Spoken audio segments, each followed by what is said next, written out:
Boa noite a todos e todas que estejam nos assistindo. Sejam bem-vindos.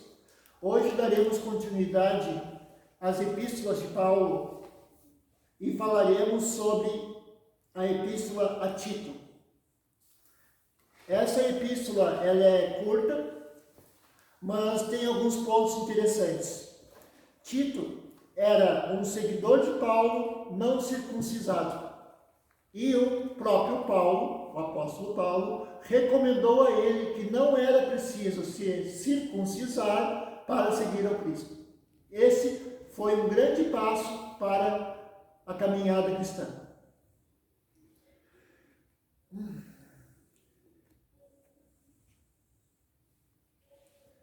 Para Tito, por exemplo, se para demonstrarmos a fé em Cristo é através de nossas ações e não por ações físicas como a circuncisão. Daí então que Paulo nessa carta caracteriza que se demonstra o amor aos ensinos de Cristo pelo exemplo e não por atos físicos.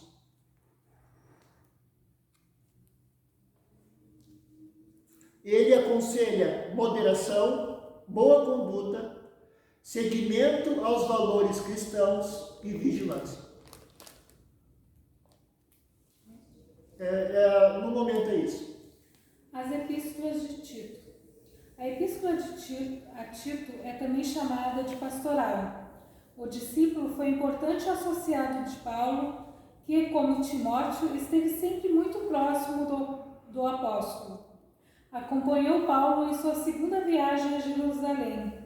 Serviu como seu emissário a Corinto e foi por ele designado para supervisionar a igreja de Jerusalém. Paulo se refere a Tito como seu parceiro e colaborador. 2 Coríntios 8, capítulo 8, versículo 23. Embora Tito fosse um gentil, não se exigiu dele que se circuncidasse, a despeito da opinião de alguns líderes cristãos judeus. Tito simboliza, assim, a crescente separação entre o cristianismo e o judaísmo, à medida que cristãos como ele não eram obrigados a observar muitos aspectos das leis judaicas. Os assuntos abordados na Epístola a Tito são semelhantes aos existentes nas cartas dirigidas a Timóteo. Trata-se de diretivas para a organização e conduta das comunidades confiadas a esses discípulos. Da mesma forma, o estilo de Paulo ao se dirigir aos dois amigos não é mais apaixonado e entusiasta, mas ligado e burocrático. O modo de resolver problemas mudou. Paulo simplesmente condena falso ensinamento em lugar de argumentar persuasivamente contra ele.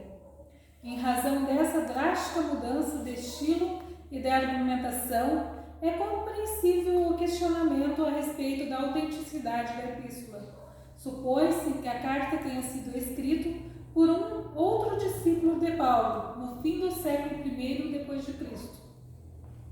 Síntese dos principais ensinos da Epístola de Tito. O discípulo do Cristo deve exemplificar. Tu, porém, fala o que convém a essa doutrina. Os velhos que sejam sóbrios, graves, prudentes, sãos na fé, na caridade e na paciência. As mulheres idosas, semelhantemente, que sejam sérias no seu viver, como convém às santas, não caluniadoras, não dadas a muito vinho, mestras no bem, para que ensinem as mulheres novas a serem prudentes, a amarem seus maridos, a amarem seus filhos, a serem moderadas, castas, boas donas de casa, sujeitas a seu marido, a fim de que a palavra de Deus não seja blasfemada. Exorta semelhantemente os jovens a que sejam moderados em tudo, te dá por exemplo de boas obras na doutrina, mostra incorrupção, gravidade, sinceridade, linguagem sã e irrepreensível.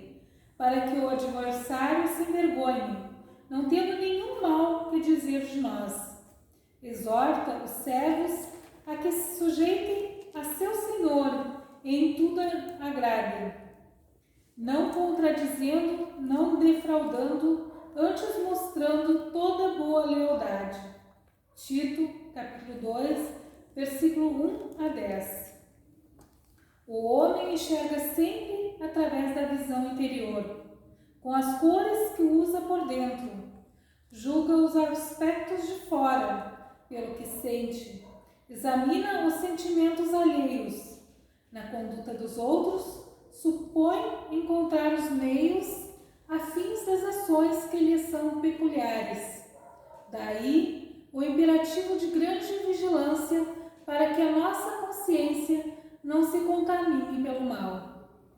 Quando a treva se estende na intimidade de nossa vida, deploráveis alterações não nos atingem os pensamentos. Virtudes nessas circunstâncias jamais são vistas. Os males, contudo, sobram sempre. Os mais largos gestos de bênção recebem lastimáveis interpretações. Guardemos cuidado toda vez que formos visitados pela inveja, pelo ciúme, pela suspeita ou pela maledicência.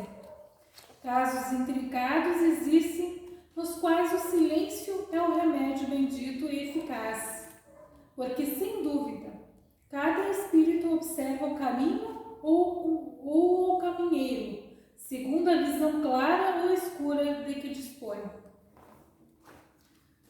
Agora, vamos ao livro Vinha de Luz, psicografado por Chico Xavier e ditado por Emmanuel.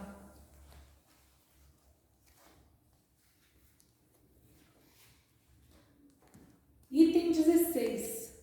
Tu, porém,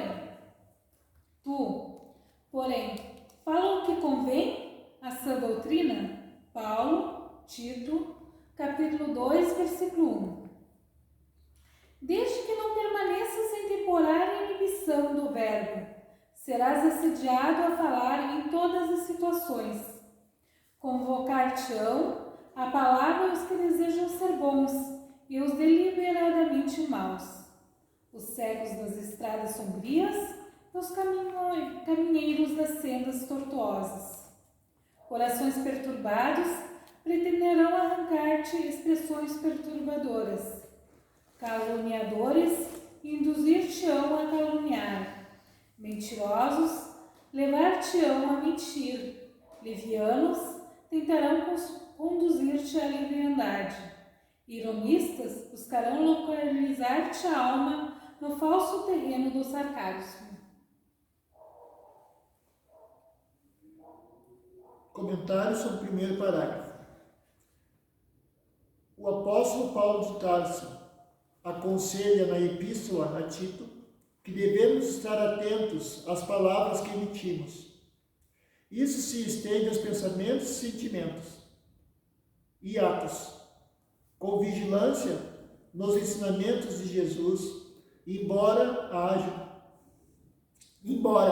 uma oportunidade de se falar o que não nos diz respeito ou o que não é correto, ainda assim temos o dever de nos observar e pronunciar somente aquilo que é justo, como diriam os gregos, o bom, o nobre e o belo, e que esteja de acordo com o Evangelho de Jesus.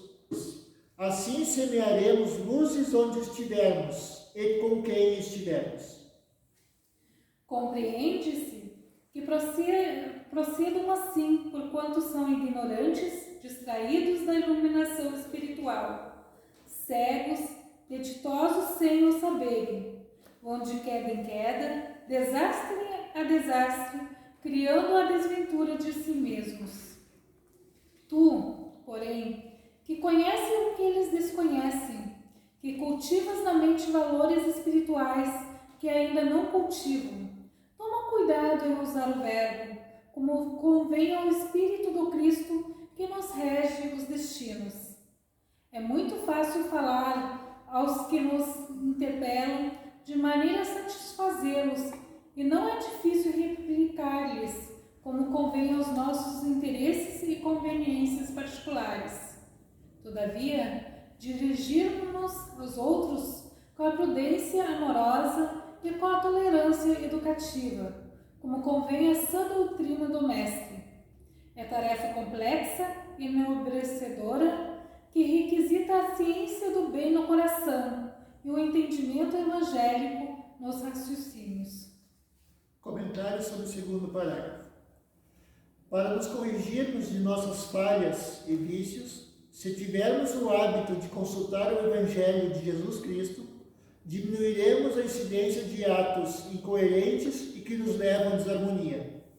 Tenhamos em mente no coração que no Evangelho de Jesus se encontra o meio do bem proceder, em todos os sentidos da existência. Que os ignorantes e os cegos da alma falem desordenadamente, pois não sabem nem veem. Tu, porém, acautela-te nas criações verbais, como quem não se esquece das contas naturais a serem acertadas no dia próximo. Comentários sobre o terceiro parágrafo.